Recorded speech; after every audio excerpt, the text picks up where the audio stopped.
पवन सिंह के खिलाफ उनकी मां अब उतरने वाली हैं काराकाट से। नमस्कार, मैं श्वेता और आप देख रहे हैं news for nation. Power star Pawan Singh इन दिनों काफी ज्यादा सुर्खियों में हैं। खास करके पवन सिंह ने जब से बीजेपी का टिकट ठुकराया है और काराकाट से निर्दलीय चुनाव लड़ने का फैसला किया है, तब से लगातार चर्चाओं में बने हुए हैं।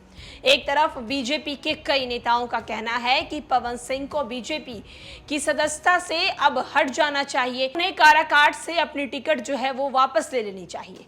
अब देखना होगा कि इन सारे सवालों का जवाब पवन सिंह कैसे देते हैं। लेकिन अभी जो खबर निकलकर सामने आ रही है उसमें बताया जा रहा है कि पवन सिंह के खिलाफ उनकी मां जो है वो काराकाट से नामांकन दाखिल कर चुकी हैं। क्या है पूरी खबर, चलिए हम आपको बताते हैं।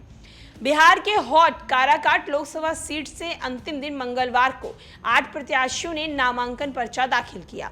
सबसे चौंकाने वाली बात की काराकाट लोकसभा सीट से निर्दलीय उम्मीदवार और भोजपुरी एक्टर पवन सिंह की मां प्रतिभा देवी भी नामांकन दाखिल की है। इसके पीछे का कारण तो अभी तक सामने नहीं आया, लेकिन रिपोर्ट्स के अनुसार पवन सिंह बीजेपी के सदस्य हैं और अभी तक उन्होंने पार्टी से इस्तीफा नहीं दिया।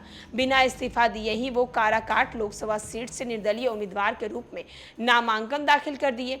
ऐसे में पार्टी की ओर से पवन सिंह के खिलाफ एक्शन लेना तय माना जा रहा है। कहा तो यहां तक जा रहा है कि पवन सिंह अपना नामांकन वापस ले सकते हैं।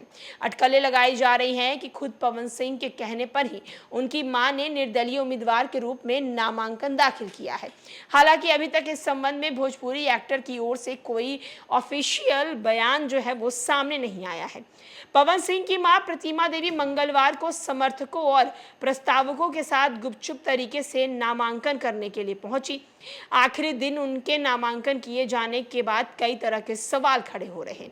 लोकसभा क्षेत्र में जनसंपर्क कर रही और अपने लिए वोट मांग रही। अब सवाल ये खड़ा होता है कि भोजपुरी अभिनेता पवन सिंह मां और अपने बेटे के खिलाफ ही चुनाव लड़ेंगी। एक दिन पहले सोमवार को 13 मई को डेहरी के कार्यक्रम में पहुंचे बिहार सरकार के मंत्री और बीजेपी नेता प्रेम कुमार ने चेतावनी देते हुए पवन सिंह के खिलाफ पार्टी पर एक्शन लेने को कहा। उन्होंने कहा कि पवन सिंह जो कर रहे हैं वो गलत है। उन्होंने अभी तक बीजेपी पार्टी से इस्तीफा नहीं दिया, काराकाट से निर्दलीय चुनाव लड़ लिया, पर्चा जाके भर दिया और अब इस पर बीजेपी को एक्शन लेना चाहिए। साथ ही साथ उन्होंने ये साफ साफ कहा है कि काराकाट की जनता उपेंद्र कुशवाहा को ही चुनने वाली है, मोदी सरकार को ही चुनने वाली है। तो वहीं पवन सिंह पर भी काफी ज्यादा वो भड़कते हुए नजर आए। दरअसल आपको बता दें कि पवन सिंह को सबसे पहले बीजेपी से टिकट मिला था।